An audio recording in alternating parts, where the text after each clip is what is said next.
también puede llevar a un cáncer de endometrio. Entonces, por eso es tan importante el síndrome de ovario poliquístico, tratarlo, para prevenir las consecuencias a mediano y largo plazo. Hola, ¿cómo están? Bienvenidos a este tercer episodio de la cuarta temporada. Es una temporada de invitados. Hoy nos acompaña una ginecóloga, Agostina del Arciprete. Así que bienvenida, Agustina. Hola, muchas gracias por estar acá. Gracias por venir. De nada, todo bien. ¿Ustedes? Muy bien. Bien, gracias por la invitación. La idea de que nos acompañes hoy era charlar un poquito sobre el ovario poliquístico, sobre el síndrome de ovario poliquístico, no sé si está bien así. Bien. Y que nos cuentes un poco de qué se trata y después ver un poco qué relación tiene con esto del sobrepeso, si hay algo que tiene que ver o no, bueno, nos interesa un poco, si afecta o no. Bien, cuando hablamos de ovario poliquístico estamos hablando de un trastorno que implica algo endocrino y metabólico que es bastante complejo y fenotípicamente heterogéneo. Cuando nosotros nos referimos a un fenotipo estamos hablando de características o rasgos de un individuo. El ovario poliquístico, que lo voy a nombrar como SOP para resumirlo, es el trastorno endocrino más frecuente en la edad reproductiva y es la causa endocrina más frecuente de infertilidad en la mujer. Y obviamente, generalmente se diagnostica en la adolescencia. Bien, ¿cuáles son los primeros síntomas o cómo sospecha un adolescente o cuando te llega al consultorio que puede llegar a tener SOP?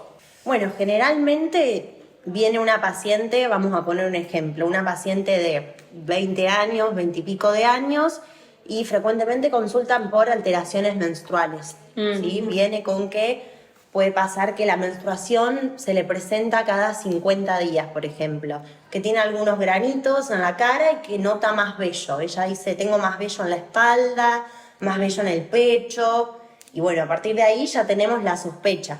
¿Sí? Obviamente nosotros requerimos de criterios para poder arribar al diagnóstico y estudios tanto imagenológicos como es la ecografía como de sangre, pero la sospecha sería esa. Por ejemplo, puede tener también la paciente obesidad o sobrepeso, ¿sí? Eso también es como una característica que se repite, sí, digamos. Generalmente el 30 al 70% de las pacientes con SOP presentan sobrepeso. ¿Y eso por qué se da? ¿Por qué altera en la composición de la masa grasa? Claro, ¿es causa o es consecuencia? Claro. Ambas. Como se que retroalimenta. Se retroalimentan, exacto. En el síndrome ovario poliquístico suele haber un exceso de andrógenos, que son las hormonas masculinas. Eso lleva a que haya mayor acumulación de grasa central, por lo que genera todo un círculo vicioso. La grasa que es más peligrosa, por así decirlo, porque es la que está alrededor de los órganos. Exacto. A su vez también está lo que es la insulinoresistencia, que vos sabrás mejor de eso que yo, pero también como que perpetúa todo este síndrome ovario poliquístico, el hiperandrogenismo, que es esto de las hormonas masculinas. Claro, la insulinoresistencia impacta directamente sobre la función ovárica. También. ¿Solo sospechen a alguien de así de 20 y pico o cuando recién empiezan a menstruar y cuando tienen un eje alterado por ahí que menstruan cada tanto? Eso también. Generalmente uno lo sospecha 2 años después de la menarca, que la menarca es la primera menstruación. ¿Por qué? Porque los primeros 2 años el eje es irregular, entonces, o sea, no está tan maduro, no es que es irregular, entonces pueden resultar las menstruaciones irregulares. Puede pasar esto de que un mes menstruo, 2 no. Entonces, los primeros 2 años es normal. Lo mismo que los ciclos sean anovulatorios, que la paciente no ovule. Entonces, los 2 primeros años después de la menarca es normal. Ahí no se estudia. Después de los primeros 2 años, sí ya hay que empezar a prestar atención. Entonces, si una paciente, esto es, cuando hay un ciclo que no tiene, o que tiene atrasos, o cuando tiene ciclos irregulares, ¿en qué momento tiene que consultarla? Claro, nosotros, bueno, si querés les hablo porque para hacer el diagnóstico necesitamos de criterios. ¿Sí? Uno de los criterios es la disfunción ovulatoria. Otro es el hiperandrogenismo y otro es la morfología ovárica en la ecografía. Yo ahora me explayo en esto. Cuando hablamos de disfunción ovulatoria, la paciente tiene una anovulación crónica, o sea, no ovula. Ese ovocito que después en un futuro se puede juntar con un espermatozoide para formar un embrión, ese ovocito no está. Entonces, esa anovulación se puede expresar en la paciente como una oligomenorrea, que es cuando la paciente no menstrua por más de 35 días. Entonces, ahí está la chica que yo digo que viene y me dice que hace 50 días no menstrua. O puede pasar que se ausente la menstruación más de 3 meses, eso es amenorrea, o puede pasar en un menor porcentaje de casos que tenga polimenorrea, o sea que la menstruación le venga cada menos de 21 días. Que es la chica que por ahí viene y dice, me vino 2 veces en el mes. Eso también puede suceder. Es lo menos, pero puede pasar. Y en menos casos, menor porcentaje, puede pasar que la paciente sea eumenorreica, que menstrua normal. Mira. ¿Y qué es lo más frecuente? La oligomenorrea, esto de que me viene más de 35 días. O sea, me viene cada más de 35 días. Eso sería, por un lado, uno de los diagnósticos. Después tenemos el hiperandrogenismo, este exceso de hormonas masculinas, como por ejemplo la testosterona, que es la más conocida. Claro, por eso vos decías lo de los pelitos. Claro, y entonces, todo ¿cómo eso? se manifiesta esto? Y va a haber vello en áreas masculinas, por ejemplo, para acordarnos de los hombres, la barba, del bigote, la barba, el pecho, la espalda, los muslos, ¿sí? Entonces, cuando la paciente viene al consultorio, yo tengo que ir a esas áreas a buscar el vello. Puede haber acné, que también, lo que decíamos, en el adolescente es frecuente que haya acné, entonces yo no me quedo con que tiene acné y nada hago el más, diagnóstico, claro. no, sigo buscando más criterios. Y otra cosa es la alopecia, que es la caída del cabello en lo que es la parte superior del pelo. Y después dijimos de la disfunción, la morfología ovárica en la ecografía.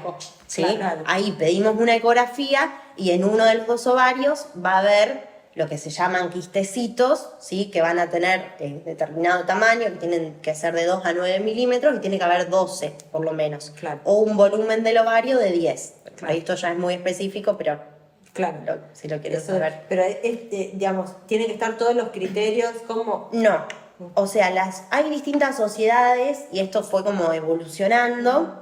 Y en el 2003 una de las sociedades dijo que se tienen que presentar 2 de 3 criterios, o sea, o tiene que estar la disfunción ovulatoria, por ejemplo, la oligomenorrea más el hiperandrogenismo, que puede ser clínico, esto no lo dije, pero clínico es, veo ese hirsutismo, Claro. o puede ser bioquímico, la paciente es normal, pero le saqué sangre y las hormonas masculinas están elevadas. Claro. O veo en la ecografía esta característica de la poliquistosis, ¿sí? 2 de 3. Y la Sociedad de Exceso de Andrógenos en 2006 dijo que sí o sí tenía que estar presente el hiperandrogenismo, ya sea clínico o bioquímico, sumado a uno de los otros 2. Claro. La disfunción ovulatoria o la morfología en la ecografía. Claro. Vos dijiste que esta era como la principal causa de infertilidad en la mujer. Sí, ¿no? endocrina. Endocrina. En ese caso, vos lo detectás en una paciente adolescente que se supone que todavía no quiere ser madre. ¿Qué consejo le das o qué tiene que hacer para el día que quiera ser madre? Porque por ahí alguna lo detecta cuando está en la búsqueda, digamos, y ahí se hace el diagnóstico, que a veces es... Siempre en todas las pacientes, a ver, si bien la mayoría, como dije, el 30 al 70% son obesas, no es que toda la paciente obesa va a ser un síndrome ovario poliquístico. Hay pacientes que son flacas y que también tienen síndrome ovario poliquístico. Siempre aconsejable a todas los cambios en el estilo de vida. El hacer actividad física, el nutrirse bien, eso base, es el pilar del tratamiento. Tenga el peso que tenga. Tenga el peso que tenga, siempre. Y después, obviamente, si no desea ser madre, ahora hay que instaurar un tratamiento con anticonceptivos, ese va a ser el tratamiento. ¿Por qué? Porque este síndrome trae muchas consecuencias a futuro, como dijimos. Puede presentar en el futuro diabetes tipo 2, puede presentar hipertensión, puede presentar lo que nosotros decimos hiperplasia del endometrio. ¿Por qué? Porque hay mucha hormona masculina y además lleva a que se convierta esa parte de esa hormona en estrógeno. Entonces ese estrógeno estimula el endometrio, que es la capa del útero que descama en cada menstruación, y esa capa se va haciendo más gruesita. Y entonces se genera esa hiperplasia. También puede llevar a un cáncer de endometrio. Entonces, por eso es tan importante el síndrome de ovario poliquístico, tratarlo. Claro. Para prevenir las consecuencias a mediano y largo plazo. ¿Sí? Por más que ahora no tenga deseo de ser madre, Exacto. Hay Lo que pensarlo en tratamos el futuro. sí. Se trata igual. Se trata igual. Por eso el tratamiento en las pacientes que actualmente no desean ser madres son los anticonceptivos y nosotros ahí damos anticonceptivos combinados, ¿sí? Con estrógeno y progesterona, ¿sí? Y ese progestágeno queremos que sea antiandrogénico, o sea que, Claro, para que no sea androgénico, que baje las hormonas masculinas. Entonces eso es recontra importante. Y existen también antiandrógenos que se usan por ahí, no específicamente en ginecología, por ejemplo está la espironolactona que se usa para la hipertensión, que ayuda para lo que son los síntomas como el hirsutismo. Claro. El hirsutismo es el pelo, Claro. que está fuera de lugar en la... Exacto. Y relacionándolo un poquitito con lo que es el sobrepeso y la obesidad, ¿es cierto que este síndrome afecta o interfiere en el descenso de peso? ¿Lo hace más difícil a aquella mujer que lo tiene? ¿Le cuesta más bajar de peso? Y sí, le va a costar más. Por toda la cadena que hablábamos hoy, de los andrógenos que llevan a que se acumule más la grasa, por la insulinoresistencia. Todo ahí afecta directamente. Exacto. Ujú. Sí, sí. O sea que su Pero esfuerzo... el descenso de peso, con que ella baje el 5% de su peso, ayuda un montón. Claro, y ayuda, claro. restaura los ciclos. Es fundamental. Es fundamental. Es fundamental. Sí. Que restaura el ciclo, habla de Restaura que- el ciclo, habla puede la que paciente empieza ovular. a ovular, Sí, claro. claro, Entonces puede la ahí paciente ovular. la infertilidad Claro. se revierte. Claro, por eso es tan importante no solo el tomar anticonceptivo y listo. Claro. Claro, no, por eso el realmente modificar el estilo de vida. El estilo Claro, de vida. sí. Que quizás un poquitito más difícil, es cierto, pero sin embargo no se puede dejar de lado. Sí, es fundamental para el tratamiento, claramente. Sí, es parte. Sí, sí. Ahora, aquella paciente que tiene insulinoresistencia, no tiene diabetes ni prediabetes, tiene insulinoresistencia, se le diagnostica un ovario poliquístico, ahí le das la metformina se la das cuando quiere ser madre, cuando va a buscar una maternidad, o ¿cómo es el manejo ahí? Sí, la metformina en los casos de que la paciente esté confirmada su insulinoresistencia, se la debemos administrar. Sí. Lo mismo que si la paciente, por ejemplo, en las pacientes que desean buscar embarazo y nosotros usamos un inductor de la ovulación que se llama clomifeno, en caso de que con el clomifeno solo no logre la ovulación, le agregamos metformina también. O en aquellas pacientes que son obesas, le podemos agregar la metformina. Porque eso mejora la sensibilidad Mejora, del ovario claro.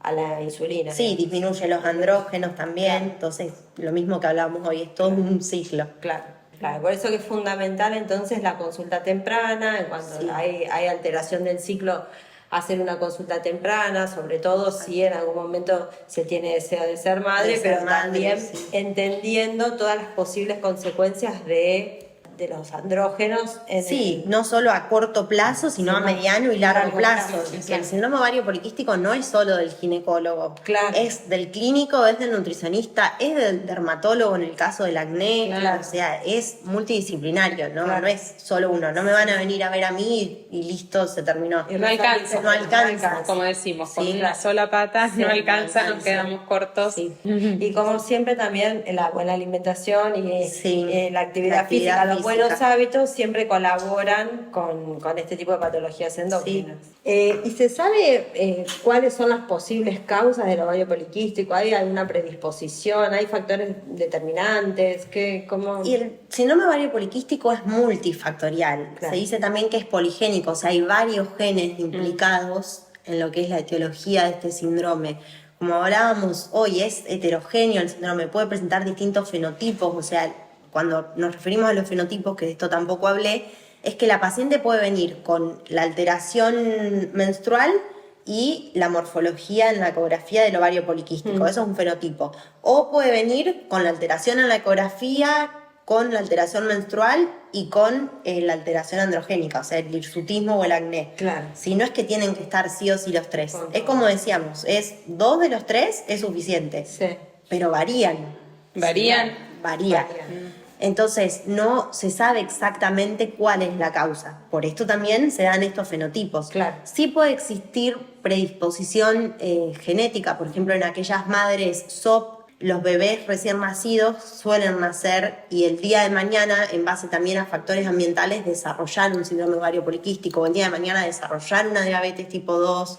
eso Claro. puede pasar. Claro, Sí. o sea que Mayor predisposición. hay mayor predisposición. ante una Obviamente madre con ovario que- poliquístico que tenga alguna cuestión metabólica. Exacto. sería. Obviamente que lo ambiental también influye un Claro. montón. Sí, claro. Sí, como siempre uno puede modificar genes. Exacto. Y ahí es fundamental la calidad de La vida. calidad de vida. Exactamente. Bueno, muchísimas gracias. Bueno, no, Agustina. gracias Te a agradecemos un ustedes montón por la invitación. No, por favor. Bueno, nos vemos en un próximo capítulo. Gracias por estar ahí. Cualquier comentario nos dejan abajo que lo vamos a estar respondiendo.